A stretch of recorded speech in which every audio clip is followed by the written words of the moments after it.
জয় জগন্নাথ।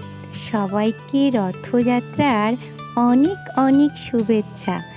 প্রথমেই জগন্নাথ দেবের দর্শনের মধ্য দিয়ে আমি আজ আমার ব্লগ শুরু করলাম।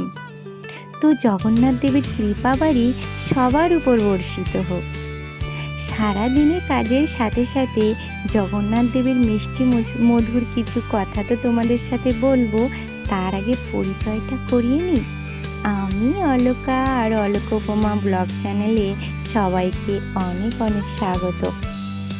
বলতে বলতে দেখো আমার সকালের বাসি কাজটা সেরে কিন্তু আমি পূজা দিতে গেছিলাম, কিন্তু এই একটা কাজই বাকি ছিল, সেটা হলো গ্যাসটা মোছা।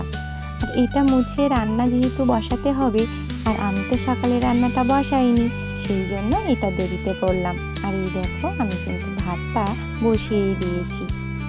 ঘড়ির কাঁটা বলছে এখন 10টা 15, কিন্তু জানো তো আমার না খুব খিদে পেয়ে গেছে। তাই জন্য আমি কিছু মুড়ি আর ঘরে আম ছিল, সেই আমটা ভালো করে কেটে নিয়েছি। আর মুড়ির সাথে আম মাখা খেতে না, এই পাকা আম খেতে বেশ ভালোই লাগে। আর যেহেতু সকালে এখন অন্য কোনো উপায় নেই, এটাকে তো ভালো লাগাতেই হবে। সেই জন্য ভাবনা চিন্তা না করে পেটে জোর করে নিচ্ছি, কারণ এখনো তো দুপুরে রান্না বাকি, সেটা তো করতে হবে, তাই না? যাই হোক, বলতে বলতে দুপুরে রান্নার ধারে চলে আসলাম।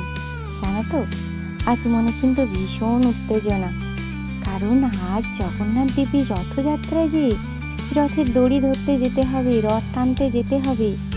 এই বছরে একবার জগন্নাথ দেব তার মাসির বাড়ি রথে করে যায়, আর আমরা তো কলির মানুষ, আমাদের রথের দড়ি তো ধরতেই হবে, কারণ আমরা কত রকমের পাপ করে থাকি। আর রথের দড়ি ধরলে জগন্নাথ দেব সবাইকে কিন্তু কৃপা করে। তার আগে বলিনি, এই যে আমি যেটা বাটাবুটি করছি, এটা হলো থানকুনি পাতা।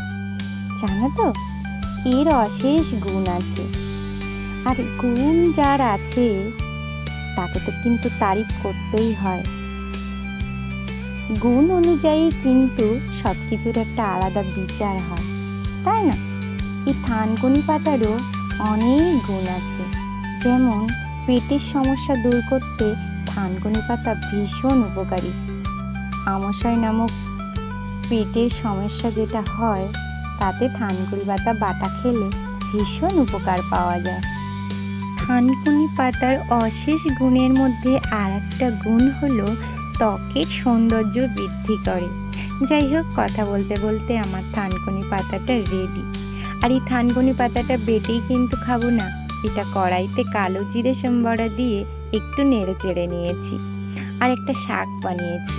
যাই হোক, আর এই যে কাঁঠালটা দেখছো না, এটা আমার একটা বান্ধবী দিয়েছে। 2 hours later. এখন তো বিকাল হয়ে গেছে, অবশেষে অনেক অপেক্ষার পর জগন্নাথ দেবের দর্শন পেলাম। ওই যে দেখছো, রথে করে জগন্নাথ দেব তার মাসির বাড়িতে চলেছে। হ্যাঁ, তার সাথে আমিও বেরিয়েছি, কিন্তু জানো তো আমার এটাই মনে ছিল না যে একবার আমি আমার নিজের দিকে ফোনটা ঘোরাই। যাই হোক, যার দর্শনে গেছি তাকে দর্শন করে এতটাই আনন্দিত পেয়েছি বা এতটাই আনন্দিত হয়েছি যে আমার ফোনটা নিজের দিকে ঘোরাতেই ভুলে গেছিলাম। তো দেখো, জগন্নাথ দেবের মাসির বাড়িতে যাওয়ার জন্য কতজন পথযাত্রী। যাই হোক, ব্লগটা আর বেশি বড় করছি না। নেক্সট ব্লগে তোমাদের সাথে আবার দেখা হবে। জগন্নাথের দর্শন দিয়েই ব্লগ শেষ করছি। চলো, টাটা।